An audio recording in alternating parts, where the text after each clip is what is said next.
বন্ধুরা, আজকে আমরা একটা ইসলামিক ভিডিও করতে যাচ্ছি এবং সেটা নিয়ে আমাদের আগ্রহ, বিশেষ করে দুজনের আগ্রহ কিন্তু একটু বেশি, কারণ ইসলামিক ভিডিও এর আগে অনেক দেখেছি। আজকের ভিডিওটা বাংলাদেশে ইসলাম যেভাবে এসেছিল তার আগে কেউ এসেছিল, মানে নবীজির সময়ে কিভাবে এসেছিল।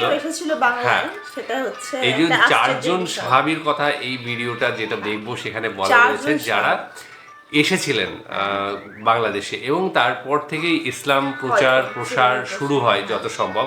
তো সেই সম্পর্কে ডিটেলসটা আমরা কিন্তু ওই ভেতরে গিয়ে জানতে পারবো। তো সেজন্যই আজকের ভিডিওটা দেখা, আশা করি তোমাদেরও ভালো লাগবে আর আমরা তো এনজয় করবো একদম। তো চলো ভিডিওটা দেখে নিই। নবীজি সাল্লাল্লাহু আলাইহি সাল্লামের নির্দেশে তার যুগ থেকেই সাহাবীরা ইসলামের বার্তা নিয়ে পৃথিবীর এক প্রান্ত থেকে অন্য প্রান্তে ছুটে গেছেন, বিশ্বজুড়ে ছড়িয়ে দিয়েছেন ইসলামের শান্তির বাণী। নবীজি সাল্লাল্লাহু আলাইহি সাল্লামের যুগে বাংলাদেশে এসেছিলেন 4 সাহাবী। তারা এই অঞ্চলে ইসলামের বাণী প্রচার করেছিলেন, যা বাংলাদেশে আজকের মুসলিম সংখ্যাগরিষ্ঠ সমাজ গঠনে গুরুত্বপূর্ণ ভূমিকা রেখেছে। কিন্তু কারা ছিলেন সেই 4 সাহাবী? বিস্তারিত জানাচ্ছেন আরিফ হাসান।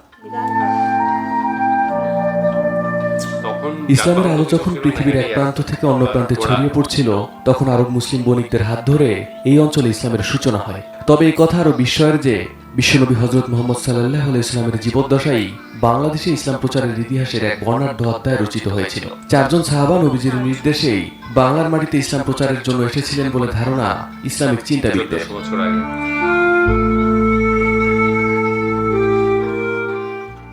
নবী সাল্লাল্লাহু আলাইহি ওয়াসাল্লামের জীবদ্দশায় তার চাচাতো মামা হযরত আবু ওয়াক্কাস মালিক বিন ওয়াহিব সহ আরো 3 জন সাহাবা চট্টগ্রাম, কক্সবাজার এবং মিয়ানমারের আরাকান এলাকায় আসেন। এই মহান সাহাবারা শুধু এই অঞ্চলে ইসলাম প্রচারে সীমাবদ্ধ থাকেননি, তারা এখান থেকে চীনের ক্যান্টন পর্যন্ত ইসলামের বাণী পৌঁছে দেন। চীনের ক্যান্টন সমুদ্র তীরে এখনো বিদ্যমান সাহাবী হযরত আবু ওয়াক্কাস রাদিয়াল্লাহু আনহুর নির্মিত একটি মসজিদ ও তার কবর রয়েছে।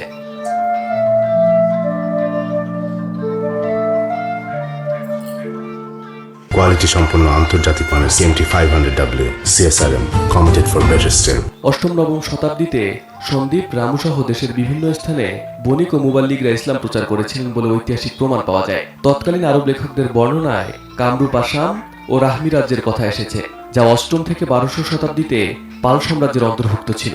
এছাড়া রাজশাহী পাহাড়পুর বৌদ্ধবিহার ও কুমিল্লার ময়নামতিতে প্রাথমিক আব্বাসীয় যুগের মুদ্রা পাওয়া গেছে। সম্প্রতি লালমনিরহাটের সদর উপজেলার পঞ্চগ্রাম ইউনিয়নের মজদের আরা গ্রামে 69 হিজরিতে নির্মিত একটি প্রাচীন মসজিদের ধ্বংসাবশেষ পাওয়া গেছে।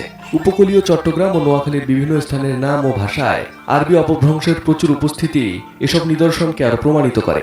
ইসলাম প্রচারের কাজে এদেশে প্রচুর সংখ্যক আরব, ইরান ও তুর্কি মুসলমান ও সুফি দরবেশের আবির্ভাব ঘটে। তারা ব্যাপকভাবে এদেশে বসতি স্থাপন করেন। তাদের বংশধর বৃদ্ধির মাধ্যমেই পরবর্তীকালে বাংলাদেশ মুসলিম সংখ্যাগরিষ্ঠ হয়। সুতরাং এই কথা পরিষ্কারভাবে বলা যায় যে এদেশের মুসলিমরা সবাই তফসিলি হিন্দু বংশধর নয়। হিন্দুদের মধ্য থেকে যারা ইসলাম ধর্ম গ্রহণ করেছিলেন তাদের অনেকেই ছিলেন রাজ পরিবারের সদস্য। অন্যদিকে আরবরা এদেশে এসেছেন ব্যবসায়ী হিসেবে, আর সে সময় ব্যবসায়ী অর্থাৎ সওদাগররা ছিলেন সমাজের শ্রেষ্ঠ সম্মানিত ব্যক্তি। চট্টগ্রামে ওই সময় একটি মুসলিম রাজ্য স্থাপিত হয়েছিল বলে অনুমান করা যায়। এদিকে ভারত থেকে বাবা রতন আল হিন্দ অথবা রতন আবদুল্লাহ আল হিন্দ মদিনায় গিয়ে রাসূলুল্লাহ সাল্লাল্লাহু আলাইহি ওয়াসাল্লামের কাছে ইসলাম ধর্ম গ্রহণ করে সাহাবা হওয়ার গৌরব অর্জন করেছেন বলে জানা যায়।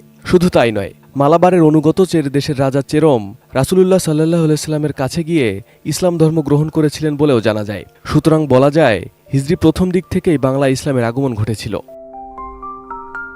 তবে ওই সময় ইসলাম প্রচারের উদ্দেশ্য এতদ অঞ্চলে যারা আগমন করেন তাদের বিস্তারিত বর্ণনার ক্ষেত্রে ইতিহাস নীরব। পরবর্তীকালে আগতদের মাত্র কয়েকজনের নাম জানা যায়, যারা মূলত মধ্য এশিয়া ও পারস্য থেকে এদেশে আগমন করেন। তাদের মধ্যে শাহ মুহাম্মদ সুলতান বলখি, শাহ মুহাম্মদ সুলতান রুমি, বাবা আদম শহীদ, শাহ মকদুম রূপস, শাহ নিয়ামতুল্লাহ বুৎসিকন, জালালউদ্দিন তাবরিজি এবং হযরত শাহজালাল রহমতুল্লাহ আলাইহি সহ আরও অনেক মুবাল্লিগের নাম ইতিহাসে এসেছে, যাদের দাওয়াতি তৎপরতায় বর্ণবৈষম্যে অত্যাচারিত ও শাসক নিপীড়নে বিপর্যস্ত হিন্দু বৌদ্ধরা ব্যাপক হারে দলে দলে ইসলাম ধর্ম গ্রহণ করেন। শুধু তাই নয়, এ সময় অনেক শাসক ইসলামের সৌন্দর্যে মুগ্ধ হয়েও ইসলাম ধর্ম গ্রহণ করেন এবং ইসলাম প্রচারে ব্যাপক সহযোগিতা করেন। আবার অনেকে ইসলামের বিরুদ্ধাচরণ করে মুবাল্লিগদের বিতাড়িত করার জন্য অস্ত্র ধারণ করেন। অনেক মুবাল্লিক এ সময় তাদের হাতে প্রাণ হারান, যাদের মধ্যে বাবা আদম শহীদের নাম উল্লেখযোগ্য। অনেক সময় মুবাল্লিগ ও নমুসলিমরাও সশস্ত্র প্রতিরোধ গড়ে তুলে এসব রাজাদের বিরুদ্ধে জয়লাভ করেন। 1303 সালে বিখ্যাত শাহজালাল রহমতুল্লাহ আলাই 360 জন সঙ্গীসহ রণপ্রস্তুতি নিয়ে দিল্লি থেকে সিলেটে আগমন করেছিলেন এবং অত্যাচারী রাজা গৌরগোবিন্দকে পরাজিত করেন। তার উন্নত চরিত্র মাধুর্যে মুগ্ধ হয়ে বাংলার হাজার হাজার হিন্দু বৌদ্ধ ইসলাম গ্রহণ করেছিল। Arif Hasan, ATN news.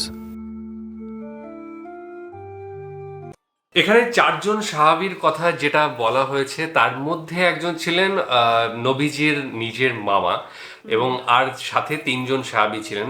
এরাই কিন্তু এসে মূলত ইসলামের প্রচার প্রসার শুরু করেন। তারপরে আমরা দেখলাম যে চীনের ক্যান্ট নদীর আশেপাশে এরকম কিছু একটা নাম ছিল জায়গাটা, তো সেখানেও ইসলাম প্রচার করেন। পরে দিল্লি থেকেও কয়েকজন ওখানে যান এবং সেখানে ইসলাম গ্রহণ করেন। তো মূলত এইভাবেই কিন্তু ইসলামের প্রচার প্রসারটা হয়েছে। বাণিজ্য করতে এসেও ইসলামের প্রচার হয়েছে।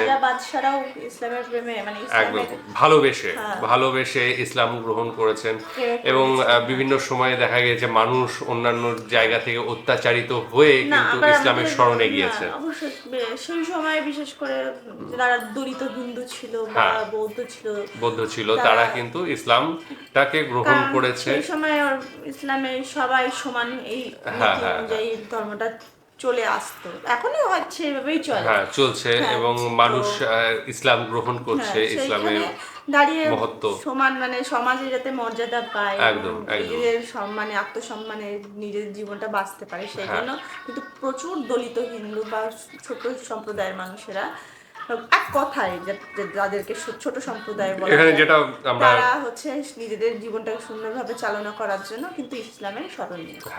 তো এখানে আমরা যেটা শুনলাম সেটাই, এবং অনেকেই সেটাকে ভালোর দিকে দেখে এবং আজকে বাংলাদেশে যে 90% যত সম্ভব 90% কি তার বেশি হবে ইসলাম গ্রহণ করেছে, তারা কিন্তু এইভাবেই ইসলামের ছত্র ছায়াতলে এসেছে। আজকে 1400 বছর আগে নবীজি নিজে প্রেরিত, এটাও একটা সৌভাগ্যের বিষয় যে বাংলাদেশের মতো জায়গায় কিন্তু নবীজি নিজে থেকে পাঠিয়েছিলেন। ঠিক আছে, রংপুর, চট্টগ্রাম এই সমস্ত এলাকায়, আরাকান প্রদেশের আশেপাশে সেই সব জায়গার মানুষেরা নিশ্চয়ই নিজেদেরকে ভীষণ লাকি মনে করে অবশ্যই। এবং সাথে সাথে শুধু সেই সব দেশের জায়গার কেন, পুরো বাংলাদেশের মানুষই। তো এই ছিল আজকের ভিডিওর মূল বিষয় এবং আরও আমরা জানতে চাই এবং আরও জানতে পারবো আশা করি। তোমরাও হয়তো নতুন কিছু জানলে অনেকেই, আর যদি ভালো লেগে থাকে এই জানার পরে তাহলে একটা লাইক শেয়ার করে দিও। আজকের মতো এখানে শেষ করছি, আগামী দিন আবার আসছি অন্য কিছু নিয়ে, ততক্ষণের জন্য।